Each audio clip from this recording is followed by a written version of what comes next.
நம்ம வந்து போன வாரம் வந்து ஸ்டாய்சிசம் வந்து பேசியிருந்தோம் கரெக்டாக. ஸ்டாய்சிசம் பேசும்போது வந்து எனக்கு வந்து ஒரு கமெண்ட் என்னன்னா, இது வந்து மார்க்கஸ் அர்லியஸ்னா எனக்கு யாருன்னே தெரியாது, யாரில் அவன் அப்படின்னு ஒருத்தன் கேட்டான். நான் எதுக்கு மார்க்கஸ் அர்லியஸ்ங்கிறவன் வந்து ஒரு ஒரு ஒரு வெஸ்டர்ன் வேர்ல்டில் இருக்கிற ஒரு ஃபிலாசபர். அவனோடது வந்து அந்த மாதிரி எனக்கு வந்து ஒரு நண்பர் ஒருத்தர் வந்து கமெண்ட் அடிச்சிருந்தாப்புல. கமெண்ட்னா பர்சனலாக அனுப்பிச்சிருந்தாப்புல. ப்ரோ அது வந்து ஒரு வெஸ்டர்ன் வேர்ல்டில் இருக்கிற ஒரு ஆள், அவனை வந்து நம்மளோட சொசைட்டிக்கு வந்து அதை வந்து நீங்கள் எப்படி மேட்ச் பண்ண முடியும்? ஏன்னா அவன் நீங்கள் வந்து ஒரு எம்பரர்னு வேற சொல்கிறீங்க. அவன் வந்து கிட்டத்தட்ட வந்து சல்மான் கான் பாடி ஏற்றி சிக்ஸ் பேக் வச்ச கதை தான் ப்ரோ அது.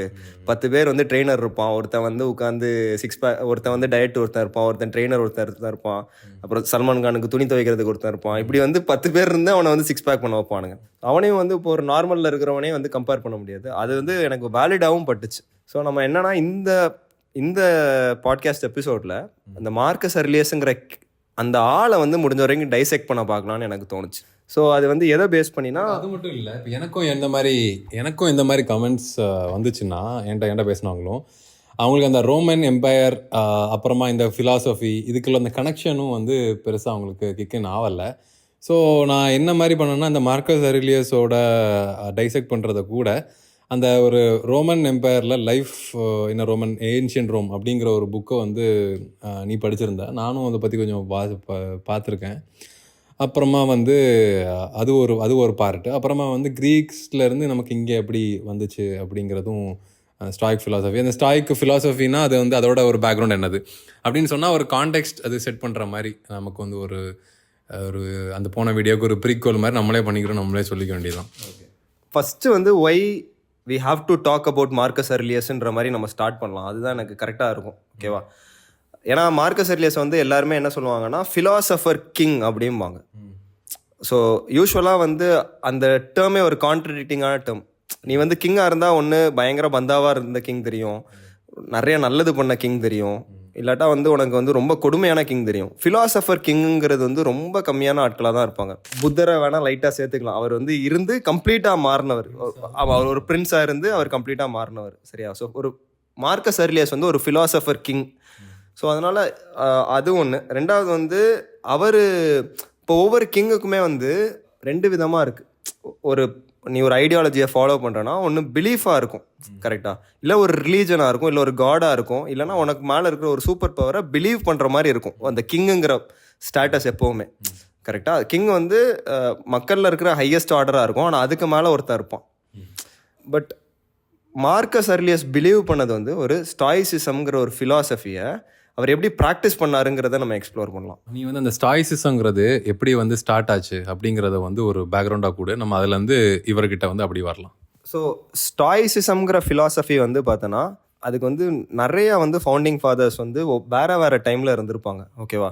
ஸோ பேசிக்காக வந்து அந்த ஃபிலாசபி எங்கேருந்து ஆரம்பிச்சிருக்கும்னா கிரீக்ஸ்டருந்தும் ஆரம்பிச்சிருக்கும். ஒரு டைம் ஃப்ரேமில் வந்து க்ரீக் வந்து உலகம் ஃபுல்லாக தெரியப்பட்ட ஒரு டைம் இருக்குது. ஒரு எம்பையராகவே க்ரீக்ஸ் வந்து ரொம்ப ஸ்ட்ராங்கான ஒரு பொசிஷனில் இருந்தாங்க. ஸோ அவங்க ஸ்ட்ராங்கான பொசிஷனில் இருக்கும்போது அவங்களோட கண்ட்ரியில் சாஃபிஸ்ட் அப்படின்னு சொல்லிட்டு ஒரு செக்ட் ஆஃப் பீப்புள் இருப்பாங்க. அவங்களாம் யாருன்னா ஓரளவுக்கு வந்து நாலேஜை நோக்கி போகிறவங்க.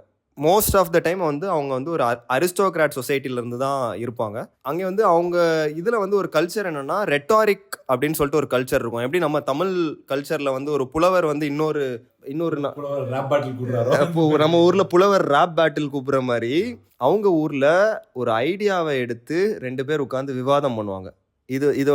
இதுதான் வந்து அந்த சாஃபிஸ்டோட வேலையே.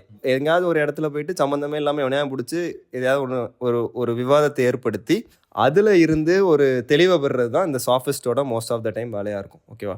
இந்த சாஃபிஸ்ட் இருக்கிற அதே டைம் பேரலாக இன்னொரு ஃபிலாசபியும் பரவலாக வந்து அந்த இடத்துல இருக்குது. அது வந்து என்னென்னா சினிசிசம் சொல்லிட்டு ஒரு ஃபிலாசபி.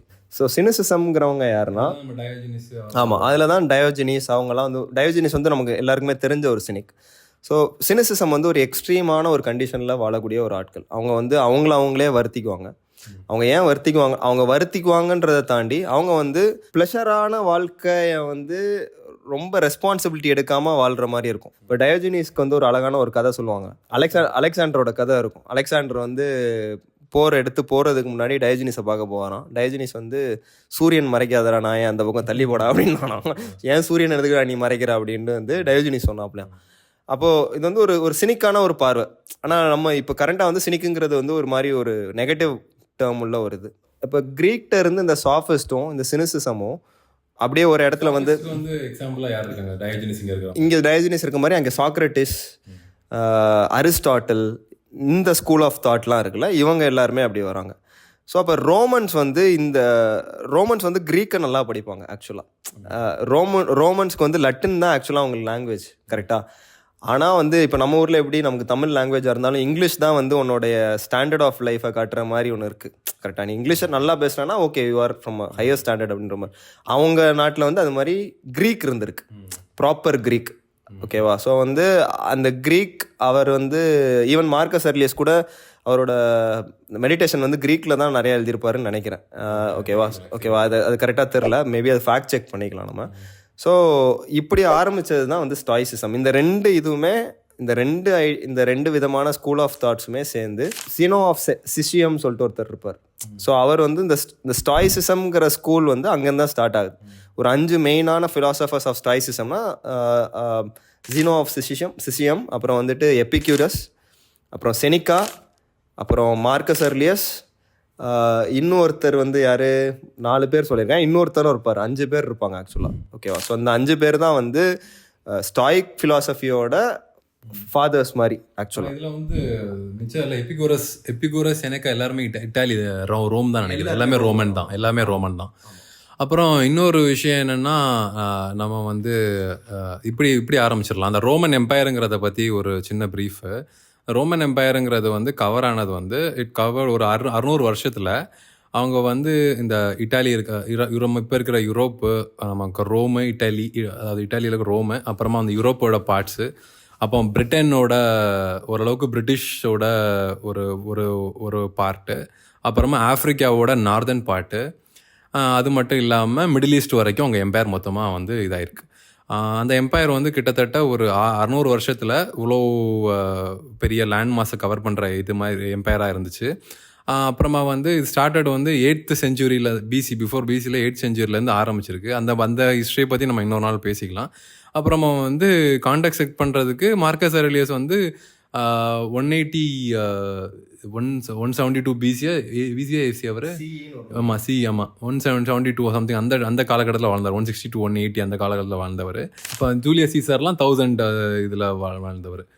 அவர் அந்த டைமில் தான் தாண்டி வாழ்ந்தவர். ஸோ இந்த ரோமன் எம்பையரோட ஜூலியஸ் சீசர் வந்து சீனியர். ஆமாம், ஜூலியஸ் சீசருக்கு அப்புறம் தான் வந்து இந்த எம்பரர்ஸ்லாம் வராங்க. ஏன்னா ஃபர்ஸ்ட் இதுக்கு முன்னாடி வந்து அவங்க ஒரு ட்ரைப்ஸ்னால் எப்படின்னா அவங்க வாரியர் ட்ரைப் மாதிரி இருந்துட்டு இருந்தாங்க. அப்புறமா வந்து ரிப்பப்ளிக் ஆகுது. அப்புறமா ஜூலியஸ் சீசர் வந்து அந்த ரிப்பப்ளிக்கை வந்து அதை நிப்பாட்டிக்கிறாரு, அவர் மொனார்க்கை ஸ்டார்ட் பண்ணுறாரு. ஸோ இதுதான் வந்து அந்த ஹிஸ்ட்ரி.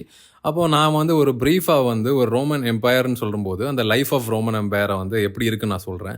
ஏன்னா நம்ம இப்போ ரோமன் எம்பையருங்கிறது வந்து இப்போ வந்து எனக்கு எப்படி வந்து மார்க்கஸ் அர்லியஸோடதும் ரெலவெண்ட்டாக இருக்கும், அதே மாதிரி ரோமன் எம்பையருங்கிறது வந்து ரோமன் எம்பையரோட ஒரு டெய்லி நாள் வந்து நமக்கு ரெலவெண்ட்டாக இருக்கும்னு நான் நினைக்கிறேன்.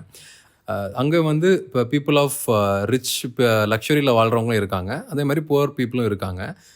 ரோம் தான் வந்து அதோட மெயின் சிட்டியாக இருக்கிறதுனால அங்கே வந்து நிறைய மக்கள் வந்து வாழ்கிறாங்க. மோர் தேன் மில்லியன்ஸ் ஆஃப் பீப்புள் ரோமுக்கு வந்துடுறாங்க. 6th செஞ்சுரியில் இருந்து 1st செஞ்சுரி வரைக்கும் அவங்க ஒரு 1st செஞ்சுரி வரும்போதே 1 மில்லியன் பீப்புள் அடிச்சிடுறாங்க. அந்த 1st செஞ்சுரி பிசி வரும்போது 1 மில்லியன் பீப்புள் வந்தாங்க. அப்புறம் அந்த ரோமன் எம்பையர் பெருக அது மில்லியன்ஸ் ஆஃப் பீப்புள் ரோமில் வந்து தங்குறாங்க. வந்தவொடனே நிறைய பேர் புவர் பீப்புளாக இருக்காங்க. ஸோ அவங்க வந்து எப்படின்னா வந்து ஒரு கம்பார்ட்மெண்ட்டாக ஒரு வீடு வந்து ரொம்ப கம்பார்ட்மெண்ட்டாக ரொம்ப நெருங்கின சூழலில் வாழ்கிற இடமா இருக்குது. கமர்ஷியல் பிளேஸும் இருக்குது, அங்கேயே வந்து இடங்களும் இருக்குது. ஒரு நல்ல ஒரு கோட் ஒன்று உண்டு இல்லை, all roads go to Rome அப்படின்ட்டு ஒரு கோட் ஒன்று உண்டு.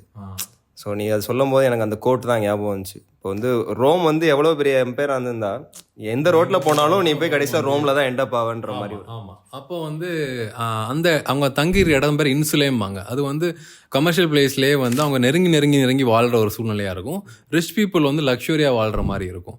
அப்புறமா அந்த இடத்தோட சூழ்நிலை என்னென்னா வந்து அங்கே வந்து ஃப்ரீ, அவங்களுக்கு வந்து ஃபுட்டு வந்து நிறைய ஃப்ரீ. இப்போ இந்த லாஸ்ட் டைமில் நம்ம பேசியிருந்தோம், அங்கே வந்து இந்த ஸ்போர்ட்ஸ் எல்லாம் வந்து கமாடஸுங்கிறவர் ஆரம்பித்தார் அப்படின்னு. ஸோ அந்த கொலாசியமில் அந்த கிளாடியேட்டர்லாம் நம்ம படம் பார்த்தா தெரியும், அந்த கிளாடியேட்டர் ஃபைட்லாம் நடக்குது இல்லையா, அதெல்லாம் வந்து அது எல்லாமே வந்து பீப்புளை என்டர்டெயின் பண்ணுறதுக்கு. அந்த கிளாடியேட்டரில் படத்துலேயே வந்து ஆர் யூ என்டர்டெயின்ட் அப்படிங்கிற மாதிரி ஒரு கோட்டும் வரும். ஸோ அவங்க என்னென்னா வந்து பீப்புளை என்டர்டெயின் பண்ணிட்டு இருக்கணும், அட் த சேம் டைம் அவங்களுக்கு ஃபுட்டுக்கு ப்ராப்ளம் இருக்கக்கூடாதுன்னு சொல்லிட்டு இவங்க ஃப்ரீ கிரெயின்ஸ் கொடுக்கவும் செய்வாங்க. ஸோ அதை தான் அந்த பிரெட் அண்ட் சர்க்கஸ்ன்னு சொல்லுவாங்க. அது நம்ம இப்போவுமே நமக்கு நிறைய ரிலவெண்ட்டாக இருக்கலாம். பீப்புளை வந்து அவங்கள வந்து கொஞ்சம் டிஸ்ட்ராக்ட் பண்ணுற மாதிரி. இப்போ நமக்கு இந்த டைமில் இருக்குல்ல, காவேரி டைமில் காவேரி திறந்துக்கலாம் ஐபிஎல் பார்க்க போகிற அந்த மாதிரி அந்த டைம் இருக்குது. அப்புறமா அந்த ஸ்டெர்லைட் இஷ்யூஸ் நடந்துட்டு இருக்க டைமில் அந்த ஐபிஎல் வந்து இதாக இருக்கும்போது அங்கே நிறைய இது வந்துச்சு, நீங்கள் இதுக்காக போகணும். இப்போ அந்த டைம்லேயுமே அதெல்லாம் யூஸ் பண்ணியிருக்காங்க. அவங்க வந்து பீப்புள் ரயாட்ஸ் எதுவுமே பண்ணக்கூடாதுன்னு சொல்லிட்டு அவங்க வந்து அவங்களுக்கு ஃப்ரீ கிரெயின்ஸும் கொடுக்குறாங்க, அட் த சேம் டைம் அவங்களுக்கு என்டர்டெயின்மெண்ட்டும் வந்து பண்ணுற மாதிரி இந்த ஸ்போர்ட்ஸ் ஆக்டிவிட்டீஸ், இந்த கொலாசமில் வந்து கிளாடியேட்டர் ஃபைட்ஸ், இந்த மாதிரி நிறைய கொஞ்சம் வேடிக்கைக்கும் உள்ள விஷயங்களும் இங்கே நடந்துட்டு இருக்குது. அப்புறமா அது வந்து இப்போ நமக்கு ரெலவெண்ட்டாக இருக்கக்கூடிய விஷயம். அப்புறமா அந்த டைமில் சோஷியல் மீடியா அதெல்லாம் கிடையாது. அப்போ அங்கே வந்து பாத்ஸ் அப்படிங்கிற ஒரு கல்ச்சர் அங்கே இருக்கும். அந்த பாத்ஸ் கல்ச்சரில் எப்படின்னா வந்து பீப்புள் வந்து அங்கே தான் வந்து குளிப்பாங்க, ஒரு காமன் பிளேஸாக தான் குளிப்பாங்க. ஸோ அந்த காமன் பிளேஸை குளிக்கிற இடம் தான் வந்து அவங்களுக்கு area of gossip, area of socialising எல்லாமே அந்த இடமா தான் இருக்கும். ஸோ அந்த பாத்ஸில் வந்து தான் அவங்க வந்து அந்த பப்ளிக் இன்ட்ராக்ஷன்லாம் நடக்கும். ஸோ அடுத்து நம்ம போனோம்னா இதே இடத்துல தான் இவ்வளவு வேரியேஷன் இருக்கிற இடத்துல, ஒன்லி ரிச் பீப்புள் ரொம்ப ரிச்சாகவும் இருக்கிற இடத்துலையும் ரொம்ப புவர் பீப்புள் இந்த மாதிரி கஷ்டப்படுறாங்க. புவர் பீப்புள் தங்குற இடத்துக்கு பேர் இன்சுலே அப்படிம்பாங்க. ஸோ இந்த இடத்துலேயும் தான் இங்கே மெடிடேஷன் எழுதுகிற மார்க்கஸ் அர்லியஸ் மாதிரி அந்த ஃபிலாசபிக்குள்ள ஒரு ஸ்பேஸும் அது தனியாக வந்து அங்கே இருக்குது. ஸோ இதான் வந்து ரோமன் எம்பையரோட ஒரு செட்டப்பு. நம்ம அதுக்கப்புறம் நீ வந்து அந்த மார்க்கஸ் அர்லியஸ் வந்து அவரோட டெய்லி லைஃப்பில் அவர் என்னென்ன ப்ராப்ளம் சந்திச்சார், அவர் வந்து ஸ்டில் நமக்கு ஒரு கொஸ்டின் இருந்தார், ஒரு ஃபிலாசபி கிங் அப்படிங்கிற ஒரு கான்ட்ரடிக்டரியான ஒரு விஷயத்தில். அது வந்து ஹவு அவர் வந்து எல்லாரோட ப்ராப்ளங்கள்ஸும் அவருக்கும் எப்படி அந்த சிமிலர்லி அது இருந்துச்சு அப்படிங்கிற சிமிலாரிட்டி பற்றியும் நீ. நான் அது எப்படி ஸ்டார்ட் பண்ணலான்னு பார்க்குறேன்னா, இப்போ யூஸ்வலாக எந்த ஃபிலாசபி இல்லை வந்து ஏதாச்சும் ஒரு ரிலீஜன் எதுவாக இருந்தாலுமே அது வந்து ஒரு புக்குன்னு ஒன்று இருக்கும். கரெக்டாக ஒரு கம்யூனிசம்னு எடுத்தோன்னா தாஸ் கேபிட்டல், ஓகேவா, கார்ல் மார்க்ஸோட தாஸ் கேபிட்டல்ல தான் ஸ்டார்ட் ஆகும். ஸ்டாய்சிசம்ங்கிற ஃபிலாசபியோட ரிட்டன் டெக்ஸ்ட்டு மார்க்கஸ் அர்லியஸ்ட் வந்து எப்படி வந்ததுன்னா, அவர் ஒரு ஜேர்னல் வச்சுருந்தார், ஒரு டைரி நம்ம கையில் வச்சு ஒரு டைரி எழுதிட்டு டைரி வச்சு நம்ம எழுதுகிற மாதிரி. அந்த ஜேர்னலுங்கிற விஷயந்தான் அவர் எப்படி யோசிச்சிருக்காருங்கிறத லேட்டர் ஹிஸ்டாரியன்ஸ் வந்து இன்டர்பிரேட் பண்ணியிருக்காங்க. ஸோ அது வந்து அவர் இருந்த டைமில் ஒரு எம்பரராக என்னென்ன பிரச்சனைகள் ஒரு கிங்டமுக்கு இருக்குமோ அது எல்லாமே இருந்தது. ஃபஸ்ட்டு வந்து ஒரு பேண்டமிக், ஒரு கொரோனா மாதிரி ஒரு பெரிய பேண்டமிக், பிளேகு, சும்மா காய்ச்சல் வரும் செத்து போயிடுவானுங்க எல்லாருமே, அந்த மாதிரி ஒரு பேண்டமிக் அது. ரெண்டாவது வார் இருந்தது. மூணாவது வந்து அவங்களோட எம்பையருக்குள்ளேயே பிட்ரேயல் நிறையா இருந்தது. ஏன்னா வந்து அவனுங்க வந்து அப்போவே ரிப்பப்ளிக் ஆகி செனேட்லாம் வச்சுருப்பானுங்க. ஸோ அங்கே உள்ள வந்து பவர் வார் வந்து பயங்கரமாக நடந்துட்டுருக்கும். ஏதாவது ஒரு எக்ஸாம்பிள் சொல்ல முடியுமா அந்த மாதிரி? ஓகே, பவர் வாருக்கு வந்து எக்ஸாம்பிள்னு வந்து பார்த்தோன்னு வச்சுக்கோங்க, இந்த ஆளுக்கு வந்து ஒரு பயங்கரமான ஒரு ஜென்ரல் ஒருத்தன் இருப்பான், கேஷியஸ்ன்னு நினைக்கிறேன் ஒரு பேர், அவிடியஸ் கேஷியஸ், சரியா? இந்த ஆள் என்னன்னா, இந்த கேஷியஸ் வந்து இந்த சிரியாவுக்கு வந்து அவர் தான் படையெடுத்துட்டு போயிருப்பாப்புல. சிரியாவுக்கு படையெடுத்துட்டு போயிட்டு அந்த வார் முடிஞ்சோன்னே என்ன பண்ணிடுவார், இவர் வந்து சிரியாவோட எம்பரராக தன்னைத்தானே கேஷியஸ் வந்து டிக்ளேர் பண்ணிக்குவோம். அப்போ மார்க்கஸ் அர்லியஸ் எப்படி பொன்னியின் செல்வன்ல ரஹ்மான் வந்து ஒரு இடத்த பிடிச்சிட்டாங்க. ஆமாம், அந்த மதுராந்தக தேவர் மாதிரி அவன் போயிட்டு பண்ணிட்டான். அவனும் வாரியர் அதில். கேஷியஸ் வந்து சும்மா கிடையாது, அவன் ஜென்ரல், அவனும் வந்து ஒரு போர் தலைவன் தான். அவன் வந்து பயங்கர திறமையாக சண்டை போட்டு தான் இங்கே பிடிச்சிருக்கான். இப்போ இது வந்து மார்க்கஸ் அர்லியஸ்க்கு வந்து தெரிய வருது, பாய் உள்ளே இறங்கிட்டாரு அப்படின்னு சொல்லி உள்ளே வந்து அவர்கிட்ட போய் சொன்னோடனே நம்மளால் என்ன பண்ணியிருக்காரு, ஒன்றும் பதறலாம் இல்லை, சரி இதை நம்ம ஃபஸ்ட்டு வெளியே சொல்ல வேண்டாம், சொன்னால் ஓவராக சண்டை ஆகி பிரச்சனை ஆகும்னு சொல்லிட்டு ஃபஸ்ட்டு அவன்கிட்ட வந்து நம்ம போய் பேசி பார்ப்போம் அப்படின்னு சொல்லி ஒரு பேச்சுவார்த்தைக்கு கூப்பிட்ருக்காப்புல. பேச்சுவார்த்தைக்கு போனோடனே அவன் என்ன சொல்லிட்டான், இல்லை நான் தான் எம்பரரு, நீ கிளம்பு அப்படின்னோடனே அதுக்கப்புறம் தான் மார்க்கஸ் அர்லியஸ் என்ன பண்ணுறாரு, ஒரு வார் மாதிரி போகிறாப்புல. வார் போனதுக்கப்புறம் என்ன பண்ணுறாரு, ஜெயிச்சுட்டு அவனுக்கு வந்து மன்னிப்பு கொடுத்து, நீயே சிரியாவை வச்சுக்கப்பா, ஆனால் ரோமுக்கு கூட அட்டாச் பண்ணி வச்சுக்கோ, நீ வந்து ஒரு பார்ட் ஆஃப் ரோமன் எம்பரரில் தான் இருக்க, எம்பையரில் தான் இருக்க, பட் சிரியாவுக்கு நீயே தலைவனாக இருந்துக்க அப்படின்னு சொல்லி கொடுத்துட்டு வந்துடுறாப்புல. இப்போது அந்த காலகட்டத்தில் நீ யோசிச்சுப்பாரு, ஃபுல் அண்ட் ஃபுல் நம்மளை சுற்றி எல்லாமே பார்பேரியன்ஸாக இருக்கானுங்க, எல்லாருமே நிலத்துக்காண்டி தான் சண்டை போடுறான். ஒரு எம்பரர் ஒரு இடத்த நீ வச்சுக்கோன்னு சொல்லி கொடுக்குறதுங்கிறது ஒரு மிகப்பெரிய குவாலிட்டி. ஸோ இப்போ வந்து மார்க்கஸ் அர்லியஸை எப்படி தெரியுமா டிஃபைன் பண்ணுவாங்க, he had the power of God but he had the will of a monk. அவன் வந்து அங்கே ஒரு துறவியாக தான் இருப்பாப்புல. இன்னொரு சுச்சுவேஷன் என்னன்னா, ஏன்னா அவன் நாடு ஃபுல்லாகவே வந்து பார்த்தோன்னா பிளேக் வந்து காய்ச்சல் வந்து செத்து போயிட்டு இருப்பான். அவன்கிட்ட வந்து ஃபண்டும் கம்மியாகிட்டே இருக்கும், ஏன்னா சுற்றி வார் நடந்துட்டு இருக்கு. இப்போ வார் நடக்கும்போது அவர் என்ன பண்ணுவார்னா, ஃபஸ்ட்டு வந்து அவர் வீட்டில் இருக்கிற எல்லா லக்ஸரியஸ் ஐட்டத்தெல்லாம் வந்து ரோட்டில் போட்டு வித்தாராம் ஃபண்டு ரைஸ் பண்ணுறதுக்கு. யூஸ்வலாக எப்படி ஃபண்ட் ரைஸ் பண்ணுவானுங்க, ஆட்டோமேட்டிக்காக வந்து டேக்ஸ் வந்து பெசன்ட்ஸ் மேலே டேக்ஸ் ஜாஸ்தியாக போடுவான். யூஸ்வலாக எல்லா எம்பையருமே அப்படி தான் பண்ணியிருப்பாங்க, கரெக்டாக. ஏன்னா இப்போ ஈவன் நம்ம இப்போ கரண்ட் சினாரியோ கூட பாரு, நமக்கு நிறையா வார் நடக்கும்போது நம்ம வேணால் இன்ஸ்டாகிராம் ரீல்ஸ் போடுறதுக்கு நல்லா இருக்கும், ஆனால் நம்மளோட டாக்ஸஸ்லாம் வந்து ஸ்லோவாக இன்க்ரீஸ் ஆகிட்டு இருக்கிறது வந்து காமன் பீப்புள் நோட்டீஸ் பண்ண மாட்டாங்க. ஆனால் வந்து அந்த டைமில் வந்து அவர் அதை வந்து ஒரு மாரலாகவும் அதை அப்ரோச் பண்ணியிருக்காப்புல, ஓகேவா. ரெண்டாவது, இப்போ வந்து மார்க்கஸ் அர்லியஸோட ஒரு முக்கியமான அது என்னென்னா, எல்லா சைட்லேயும் கேஓஸ் இருந்தது. ஃபஸ்ட்டு வந்து பிளேக், ஓகேவா. ஸோ பிளேக் வந்து பார்த்தோன்னா மில்லியன்ஸ் ஆஃப் பீப்புளை வந்து கொண்டுச்சு, ஓகேவா. ஸோ இந்த மில்லியன்ஸ் ஆஃப் பீப்புள் கொள்வது எப்படின்னா, இவங்க வந்து வாருக்கு போவாங்கல்ல, நம்ம மார்க்கஸ் அர்லியஸோட படை வாருக்கு போகும்போது அந்த வெளியே இருக்க ட்ரைப்ஸ்டருந்து வர்றது மாதிரி தான் இருக்கும். ஆக்சுவலாக இன்னொரு இடத்துல இருந்தால் அவங்களுக்கு இந்த நோயெல்லாம் வந்துகிட்டு இருக்கு அப்படின்னு சொல்லுவாங்க. அப்போ அது அப்படி சொல்லும் போது என்ன பண்ணுவாங்கன்னா, ஆஸ் யூஷுவல் எல்லா எம்பையர்லையுமே அந்த மைனாரிட்டிஸை தான் ஃபஸ்ட்டு வந்து சொல்லுவாங்க. அந்த மைனாரிட்டி இருக்கிறதுனால தான் நமக்கு வந்து இந்த டிசீஸ்லாம் வருது. ஆமாம், இப்போ சயின்டிஃபிக்காக இவ்வளோ இருந்தே இருக்கானுங்க. அப்போ அந்த காலத்தில் உனக்கு சயின்ஸும் அவ்வளோ பெருசாக கிடையாது. அவ்வளோ ப்ராப்ளம்ஸ் இருக்கும்போது என்ன ஆச்சுன்னா, அவர் வந்து மைனாரிட்டி எதுவும் வந்து அவர் ஸ்கேப் கோட்டாக யூஸ் பண்ண மாட்டார்.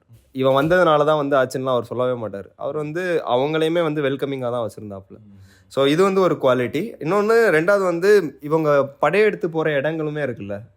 இப்போ மார்க்கஸ் அர்லியஸோட படைகள் போகிற இடங்கள்லாம் மார்க்கஸ் அர்லியஸும் கூட போவார். இவருமே வந்து மோசமான டெரெயினில், மோசமான சாப்பாடில், தண்ணி இன்னி இல்லாமல் பசியோட சோல்ஜர்ஸ். ஏன்னா ஒரு சோல்ஜராக அந்த காலத்தில் இருக்கிறதுங்கிறது அவனுக்கு ப்ராப்பரான ஒரு லாஜிஸ்டிக் சப்போர்ட்டோ இல்லை வந்து ப்ராப்பராக வந்து ஒரு வார்ஃபேருக்கு ப்ரிப்பேர் ஆகிலாம் போக மாட்டான். அவனுக்கு ஜாகிரஃபியே தெரியாமல் போகும். கல் முள்ளில் அவன் எங்கெங்கெல்லாம் இருந்தானோ அங்கே எல்லா இடத்துலையுமே இருந்து தான் மார்க்கஸ் அர்லியஸ் அந்த ஜேர்னல் எழுதுவார். அந்த ஜேர்னல் தான் இன்றைக்கி மெடிடேஷன் நம்மள்ட்ட இருக்குது.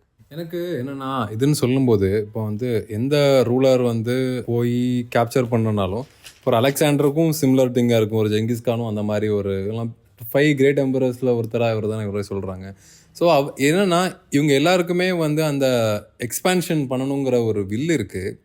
பட் எனக்கு வந்து இவர் வேறுபடுற இடம் எப்படின்னா, இவரோட திங்கிங், அது எப்படி திங்க் பண்ணுறாரு, இது எப்படி அப்ரோச் பண்ணுறாருங்கிற மாதிரி இருக்குது. ஸோ இப்போ நம்ம எப்படி சொல்லலாம், என்ன இருந்தாலும் நீ வந்து உன்னை ரோமன் எம்பரரை நீ உன்னோட எக்ஸ்பேன்ஷனுக்கு தானே, உன்னை எம்பையர் எக்ஸ்பேண்ட் பண்ணுறது தானே இதெல்லாம் நீ பண்ணுற, இது வந்து உன்னோட ஆசையாக கூட இருக்கலாம்ல அப்படிங்கிற மாதிரி. த சேம் டைம் அது வந்து அவரோட அப்ரோச் வந்து அதில் எங்கே எப்படியா இருக்குன்னா, அது வந்து அவர் ஒரு டியூட்டியாக பார்க்குறாரு. என்னோட டியூட்டி வந்து நான் ஒரு கிங், பட் என்னோட டியூட்டி வந்து என் பீப்புளை வந்து காப்பாற்றுறதும், என் பீப்புளை வந்து சரௌண்ட் பண்ணுறதும், அட் த சேம் டைம் என்னை எம்பையரை எக்ஸ்பேண்ட் பண்ணுறதும், இது என்னோட டியூட்டியாக எடுத்துக்கிறாரு. மெடிடேஷன் இந்த மார்க்கஸ் அர்லியஸ் இருந்த டைமில் அவருக்கு இருந்த ஃபஸ்ட்டு எதிரி வந்து யாருன்னா ரிலீஜன், பேகன் ரிலீஜன் அப்படின்னு சொல்கிறது. இன்றைக்கி இருக்கிற பேகன் ரிலீஜன், அன்னைக்கு யார் பேகன் ரிலீஜன்னா கிறிஸ்டியானிட்டி, இந்த பாய்ஸ் தான் வந்து அவங்களுக்கு பேகன் ரிலீஜன். ரெண்டாவது வந்து இந்த ட்ரைப்ஸ், அவர் வந்து மெயினாக வந்து ஒரு வார் வந்து இந்த மேக்ரோமேனிக் வார்னு ஒன்று நடக்கும், ஓகேவா. ஸோ அந்த மேக்ரோமேனிக் வாரில் தான் அவருக்கு வந்து மோஸ்ட் டிஃபிகல்ட்டான ஒரு ஹார்ஷான கண்டிஷன்ஸ்லாம் அவரோட வாழ்க்கையில் வந்து அவர் ஃபேஸ் பண்ணியிருப்பாப்புல. அது வந்து யாரெல்லாம் வருவாங்கன்னா, ஜெர்மானிக் ட்ரைப்ஸ்லாம் வருவாங்க. இன்றைக்கி இருக்கிற கரண்ட் ஃப்ரான்ஸ், ஜெர்மனி, அந்த டெமோகிராஃபிக்ஸ் தான் வந்து அவருக்கு வந்து பிரச்சனை கொடுத்த ஒரு ஃப்ரண்டியர், ஓகேவா. இன்னொன்று, அவங்க வந்து அந்த டைமே வந்து அவங்களுக்கு வந்து வார்ஃபேர்லாம் பயங்கரமாக, அவங்களோட வார் ஸ்ட்ராட்டஜிலாம் பயங்கரமாக இருந்திருக்கும். அவங்க ஆர்கனைஸ்டாக இவங்க மேலே அட்டாக் பண்ணுறது, அது எல்லாமே வந்து இவங்களுக்கு புதுசாக இருந்திருக்கும். ஸோ இவங்களுக்கு வந்து ஒவ்வொரு டைமும் வந்து புதுசாக ஸ்ட்ராட்டஜி பில்ட் பண்ணி தான் வந்து அவங்கள பண்ணுற மாதிரி இருக்கும். அங்கே எக்ஸ்டர்னலாக அந்த பக்கத்தில் இந்த மேக்ரோமேனிக் வார்ஸ், அந்த ட்ரைப்லேருந்து வார்ஸ் அதுங்க நடந்துட்டு இருக்கும். உள்ளுக்குள்ளே என்னென்னா பிளேகில் மக்கள் செத்துட்டு இருப்பானுங்க. ஸோ இந்த மாதிரி ஒரு சூழ்நிலையில தான் வந்து அவர் இருந்திருப்பார். அவரோட குணங்கள் தான் வந்து நம்மளை வந்து இம்ப்ரெஸ் பண்ணுறதும், அது எப்படி இருந்துன்னு சொல்கிறதுமே. எனக்கு தெரிஞ்சு அவரோட கொஞ்சம் ஒரு கோட்ஸாக சொல்கிற விஷயங்கள் வந்து அதை தான் நம்ம இன்ஸ்டாகிராமில் எல்லாருமே பார்ப்போம். எனக்கு வந்து ஃபஸ்ட்டு வந்து அவர் இப்போ நான் வந்து மார்க்கஸ் அர்லியஸ் நான் ஸ்டாய்ஸும் மார்க்கஸ் அர்லியஸ்லாம் பார்க்கும்போது வந்து அந்த கோட்ஸ் தான் வந்து எனக்கு வந்து கோட்ஸ் தான் நம்ம பார்க்குறதும் அதுலேருந்து தான் நான் இன்னும் இது எடுத்து இது என்ன இருக்குன்னு சொல்லி நம்ம மேஜராக நம்ம எக்ஸ்ப்ளோர் பண்ணுறது. அதான் ஒரு கேட் கீப்பிங் இதமாக இருக்குது. எனக்கு அவரோட பிடிச்ச கோட்டில் ஒன்று என்னென்னா வந்து you don't step on to the same river twice அப்படிம்பார். நீ ஏன்னா நீ அந்த ரிவரும் அதோட ஃப்ளோவை மாறி இருக்கும், நானும் ஒரு மனுஷனாக மாறி இருப்பேன். நான் வந்து ஸோ ஒன்லி ஆட்டை பின்னாடி எழுதிக்கலாமே அப்படிங்கிற மாதிரி. ஆமாம், இது வந்து you don't step in to the same river twice அப்படிங்கிற மாதிரி ஒரு இது இருக்கும். அவர் வந்து தன்னைத்தானே கொஞ்சம் ஹார்ஷாக இருந்திருப்பார், தனக்குள்ளேயே கொஞ்சம் ஹார்ஷாக இருந்திருப்பார், நான் இதை ஒழுங்காக பண்ணலை அப்படிங்கிற மாதிரி. ஆனால் வெளியே வந்து அவர் வந்து கொஞ்சம் அது மற்றவங்கள அப்ரோச் பண்ணுறது வந்து பெட்டர், கொஞ்சம் கைண்டராக வந்து அப்ரோச் பண்ணுவார். அதுவும் வந்து அவர்கிட்ட இருக்குது. அப்புறமா என்னென்னா வந்து அவர் வந்து இந்த வெளி உலக அந்த புற சூழலில் வந்து இது பண்ணிவிட்டு நான் இந்த சூழலில் இப்படி இருந்தேன். இப்போ நம்ம வந்து MS டோனி சொல்கிற மாதிரி, MS டோனி மார்க்கஸ் ஸ்டைனிஸ் கிட்ட சொன்னாராம். மார்க்கஸ் ஸ்டைனிஸ் கிட்ட சொன்னாராம் வந்து நீங்கள் எப்படி ஃபினிஷ் பண்ணுறீங்க தலை தோனி அப்படிங்கிற மாதிரி. மார்க்கஸ் ஸ்டைனிஸ் ஈரோடு மகேஷ் கதை சொல்கிற மாதிரி இருக்கு நான் சொல்கிறது. ஸோ மார்க்கஸ் ஜோக்ஸ் அபார்ட், நான் மார்க்கஸ் ஸ்டைனிஸ்ட்டை வந்து தலை தோனிக்கிட்ட போய் கேட்குறாராம் இந்த மாதிரி, தலை தோனி நீங்கள் மேட்சை முடிக்கும் போது எல்லாரும் இதாக இருக்காங்களே, நீங்கள் மட்டும் எப்படி தலை மேட்சை கரெக்டாக முடிக்கிறீங்க, இங்கே எப்போ தான் ஆட்டாலும் கடைசியில் மட்டும் நல்லா ஆடிடுவீங்களே எப்படின்னு.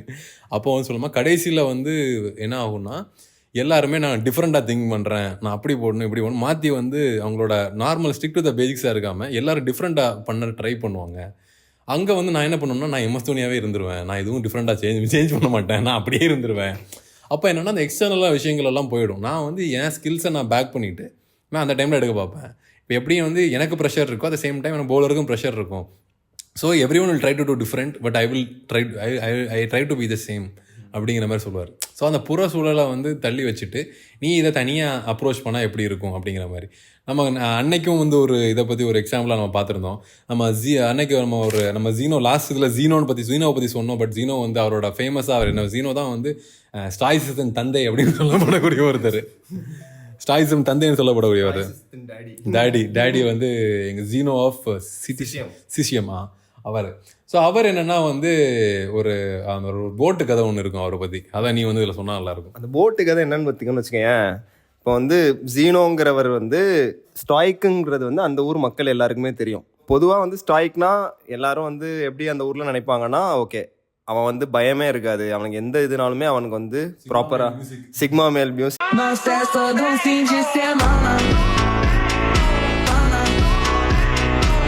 அந்த மாதிரி ஒரு ஆள் தான் வந்து ஸ்டாய்க் அப்படின்ட்டு மக்கள் நினைக்கிறாங்க. அப்போ அந்த மாதிரி ஒரு ஆள் பொதுமக்களோட ஒரு போட்டில் வந்து பயணத்தில் போகும்போது திடீர்னு ஒரு இடத்துல இடி வருது டமால். அப்போ வந்து பொதுமக்கள்லாம் அமைதியாக இருக்கானுங்க. ஃபஸ்ட்டு வந்து கத்துறது ஜீனோ தான் கத்துறாரு, என்னடா சவுண்டுது அப்படின்னு சொல்லி அவர் வந்து பயப்படுறாரு. பயந்ததுக்கப்புறம் என்ன ஆகுது, மக்கள்லாம் பார்த்து சிரிக்கிறானுங்க. ஓகேவா, இடின்றது வந்து நாங்கள் அங்கே ஏதோ ஒரு டிசாஸ்டர் மாதிரி ஒன்று ஆகுது. போட்டு வந்து ஸ்லோ அப்புறம் வந்து பார்த்தோன்னா ஸ்லோவாக வந்து போட்டு வந்து மூழ்கிற மாதிரி ஒரு நிலைமைக்கு வந்து போகுது. அந்த டிசாஸ்டர்னால போட்டு மூழ்க போகும்போது இப்போ நம்ம பயமாரி எல்லாருமே கத்த ஆரம்பிச்சிட்டானுங்க, ஐயோ காப்பாற்றுங்கன்னு.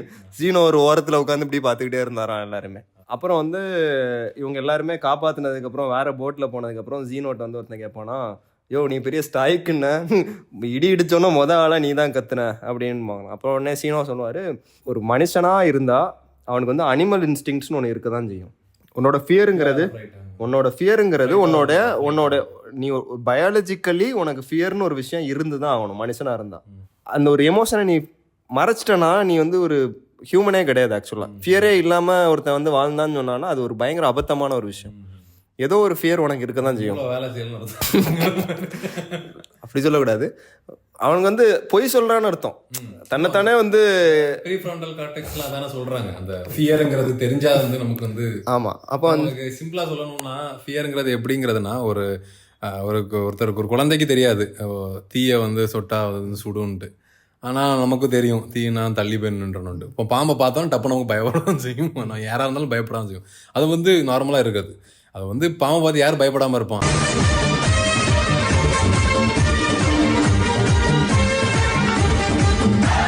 ஆல்ரெடி பாம்பு ஒரு 10 வாட்டி பார்த்தவனா இருப்பான். அதே மாதிரி தான் நமக்கு வந்து ப்ரீஃப்ரான்டல் கார்டெக்ஸுங்கிறது சொல்கிறது அதை தான் வந்து உனக்கு வந்து இந்த சூழ்நிலையில் நான் வந்து என்ன பண்ணணும் அப்படிங்கிறது எனக்கு அது சுடுன்னு தெரிஞ்சால் எனக்கு அதை டிசிஷன் மேக் பண்ண தெரியுது, எனக்கு ரேஷனல் பண்ண தெரியுது அப்படிங்கிற மாதிரி. ஸோ அது சிம்லராக வந்து ஜீனோ வந்து இது பண்ணியிருப்பார். எனக்கு அப்புறம் வந்து இந்த மாதிரி இவரோட செனேக்கா பற்றி நம்ம ஸ்டாய்க்கில் வந்து இன்னொருத்தர் செனேக்காங்கிறது வருது. செனேக்காங்கிறது ஸ்லேவாக இருந்தார். அங்கே அந்த மாடர்ன் அங்கே அந்த ரோமில் வந்து ரோமன் எம்பையரில் வந்து ஸ்லேவ்ஸ் அப்படிங்கிற ஒரு இது இருக்கும். அங்கே வந்து நமக்கு இருக்கிற அளவுக்கு அதை நம்ம கேள்விப்பட்ட அந்த ஆஃப்ரிக்கன்ஸை வச்ச மாதிரி அந்த அளவுக்கு ஆஃப்ரிக்கன்ஸை வந்து அமெரிக்காவில் ஸ்லேவ் பண்ண அந்த அளவுக்கு ரொம்ப கொடூரமாக இல்லை. But they did slave trade and every thing. அப்போ வந்து அந்த செனக்காங்கிற ஸ்லேவ் அவர் சொல்கிற ஒரு நல்ல ஒரு கோட் என்ன சொல்லுவார்னா, நீங்கள் இது வந்து இன்றைக்குமே வந்து ரெலவெண்ட்டாக இருக்குங்கிறது நான் இருக்கிற ஒரு விஷயம். இங்கே இமேஜினேஷனில் நீங்கள் வந்து சஃபர் ஆகிறத விடைக்குமே ரியாலிட்டியில் சஃபர் பண்ணுறது கம்மி தான். You suffer more in imagination than in reality அப்படிங்கிறது. நம்ம எப்படி ஓவர் திங்க் பண்ணி ஒரு சுச்சுவேஷனில் ஒரு கட்டாஸ்ட்ராஃபைஸ் பண்ணி ஒரு சுச்சுவேஷனில் அதோட இவென்ச்சுவாலிட்டியை தான் இதுதான் ஒரு most baddest thing that can the worst thing that can ஹேப்பனுங்கிறத நம்ம வந்து எடுத்துக்கிறோம் இல்லையா. அது இல்லாமல் எப்படி நம்ம வந்து இதை அணுகிறது அப்படிங்கிறத வந்து அவர் என்ன சொல்கிறாருன்னா, நீங்கள் வந்து இமேஜினேஷனில் தான் நீங்கள் கற்பனையில் தான் நீங்கள் இது பண்ணுறீங்க. இந்த டைமில் இந்த நவ் அப்படிங்கிற விஷயத்துக்கு நீங்கள் வந்து ஃபோக்கஸ் பண்ணிங்கன்னா ப்ராப்ளம் வராது. நமக்கு மேஜராக நமக்கு என்ன 2 விஷயங்கள் எல்லாருமே இது பண்ணுவாங்க. ஒன்று ஃப்யூச்சரோட அன்சர்டனிட்டியும் பாஸ்டோட ஹிஸ்டாரிக்கல் டேட்டா வச்சு நம்ம எப்படி இதை அணுக போகிறோம். பட் அந்த நவ்வுங்கிறத விட்டுருவாங்க. இப்போ நம்ம என்ன பண்ணலாம், what we can do to make a change அப்படிங்கிறத நம்ம வந்து பார்க்கணும் அப்படிங்கிற மாதிரி அணுகிற மாதிரி இருக்கும். நான் அப்படியே எனக்கு எப்படி ஸ்டாய்சிசம் இன்ட்ரோடியூஸ் ஆனதுன்னு சொல்கிறேன். இப்போ வந்து மோட்டிவேஷனல் மியூசிக் போட்டு எதிர்நீச்சல் பாட்டு வரும் தெரியுமா பேக்ரவுண்டில், அந்த மாதிரி நம்ம வந்து ஒரு 2016 டைமில் நான் அந்த மாதிரி மோட்டிவேஷன் வீடியோலாம் நிறையா பார்ப்பேன். இந்த ஜிம்முக்கு போகிறதுக்கு முன்னாடி மோட்டிவேஷனல் வீடியோலாம் பார்ப்பேன்.